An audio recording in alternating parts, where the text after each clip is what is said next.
Demandez-vous quel objectif vous aimeriez atteindre, et ensuite décomposez cet objectif en étapes suffisamment petites pour que même quelqu'un d'aussi pathétique que vous pourrait atteindre.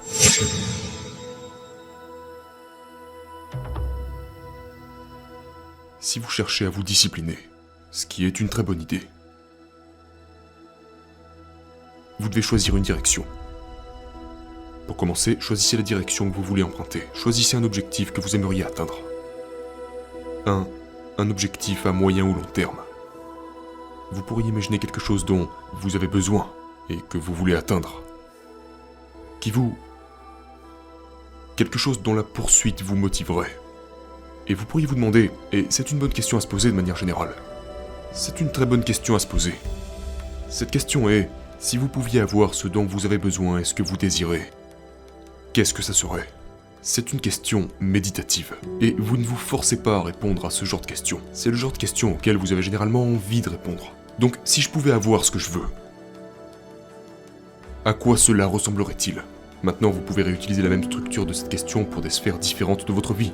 Comme par exemple, si je pouvais avoir la relation dont j'ai besoin et que je désire. Si je pouvais avoir les amis. Si je pouvais avoir l'emploi ou la carrière. Si je pouvais avoir le parcours scolaire. Si je pouvais adopter une responsabilité civique de manière optimisée. Si je pouvais m'engager dans une entreprise créative. Si je m'occupais de moi correctement. Si je régulais ma susceptibilité aux tentations. À quoi cela ressemblerait-il si tout cela était correctement optimisé ? Cela vous encourage à vous fixer le genre d'objectif que vous êtes motivé à atteindre. Et vous réalisez, ceci en vaut la peine. Mais maintenant, vous pourriez vous rendre compte un petit peu plus tard que vous ne vous êtes pas encore lancé. Et je vous dirais que c'est parce que vous mordez plus que vous ne pouvez mâcher. Le prochain objectif est de prendre votre objectif et le fragmenter en micro-objectifs jusqu'à ce que vous trouviez un micro-objectif suffisamment à votre portée, histoire qu'il représente pour vous un challenge intéressant que vous allez relever. Et donc, c'est l'un des conseils que j'ai partagé qui a le plus circulé dans le monde venant de moi. C'est le conseil que je donne aux gens de ranger leur chambre. Et les personnes qui pensent que je suis leur ennemi rigolent à propos de cette règle. En raison de sa simplicité, disons, mais la seule raison pour laquelle ils pensent que c'est simple est parce qu'ils n'ont en fait jamais essayé. C'est en fait extrêmement difficile. C'est très souvent quelque chose qui n'est pas fait correctement. Il est très difficile de maintenir son bureau, sa chambre à coucher, en ordre. Et je n'entends pas de maintenir seulement une pièce propre.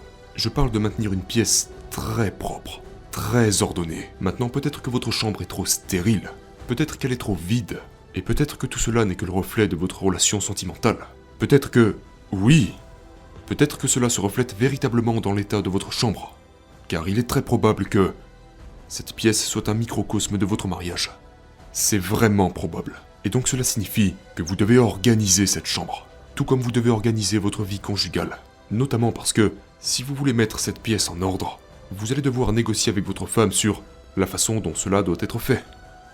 Et pendant que vous faites cette négociation, même en ce qui concerne les micro-détails, vous allez rencontrer presque tout ce qui ne va pas dans votre relation. Et donc, vous savez, vous pourriez vous demander quand vous entrez dans votre chambre, est-ce que je déteste cette chambre ? Et je veux dire, vous devez vraiment y réfléchir.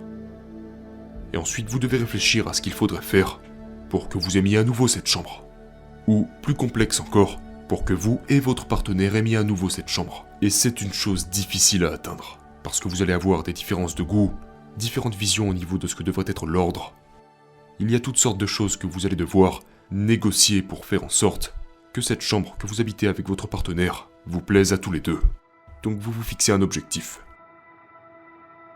Demandez-vous quel objectif vous aimeriez atteindre, et ensuite décomposez cet objectif en étapes suffisamment petites pour que même quelqu'un d'aussi pathétique que vous pourrait atteindre.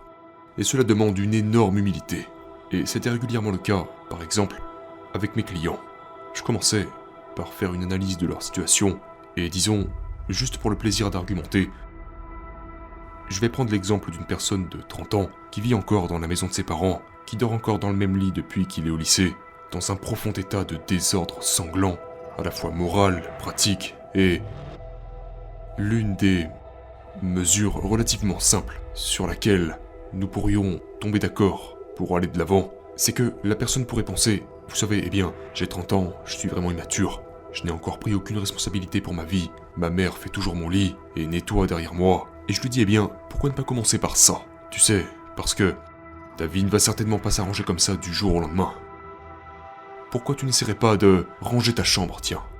Comme si tu étais un jeune mature de 14 ans, plutôt qu'un épouvantable et lugubre trentenaire. Et donc, tout d'abord, c'est vraiment difficile pour quelqu'un, même s'il est désespéré, d'admettre que ce genre de choses est nécessaire, parce que c'est sacrément humiliant. Je veux dire, on pourrait penser, je suis tellement inutile que mon objectif premier est de ranger ma chambre. Mais voilà, on dirait que va falloir passer par là. Et en fait, c'est même pire que ça, parce que vous demandez à la personne, vous négociez avec elle, elle dit qu'elle va essayer de ranger sa chambre, et elle revient la semaine suivante et elle dit « J'avais un client une fois, c'était tellement drôle.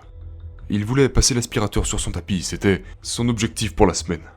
Il venait d'avoir un enfant hors mariage, et il avait peur d'être un mauvais père, ce qui était une peur très réaliste.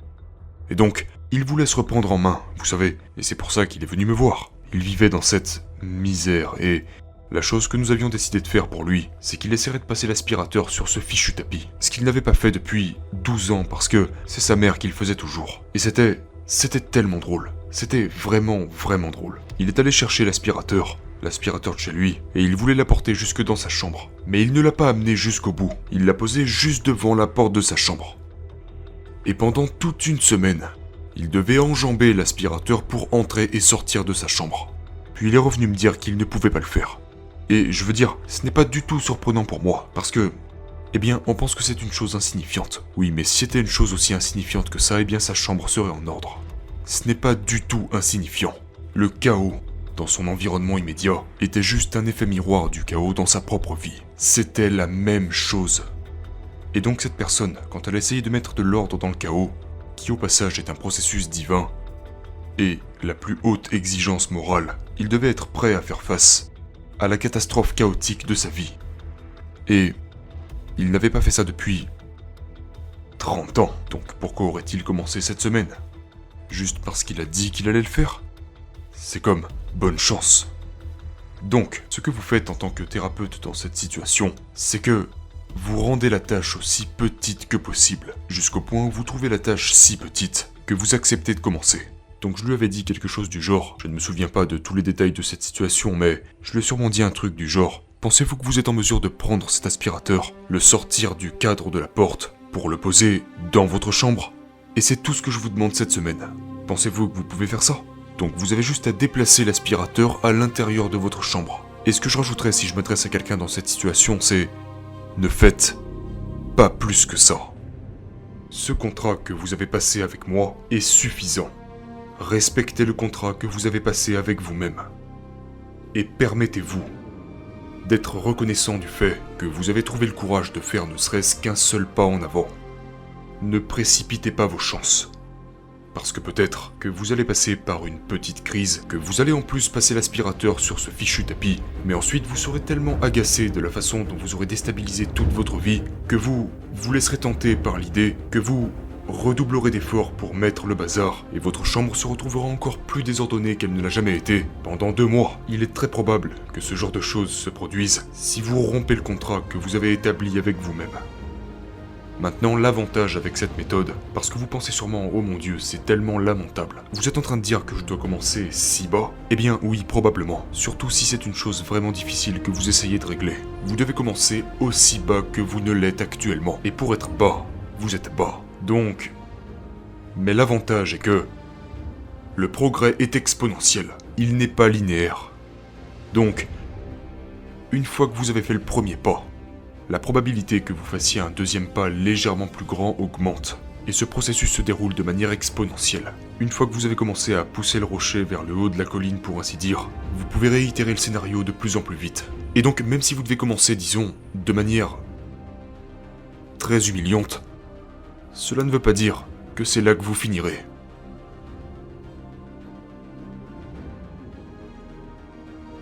Donc si vous essayez de vous discipliner, fixez-vous un objectif.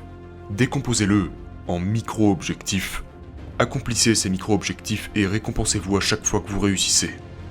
Et si vous faites ça de manière cohérente, que vous en faites une pratique, vous serez déjà un peu plus discipliné dès la première tentative. En plus de progresser vers la réalisation de vos objectifs. Ceci est le guide pratique de la réussite lorsqu'on est au fond du trou.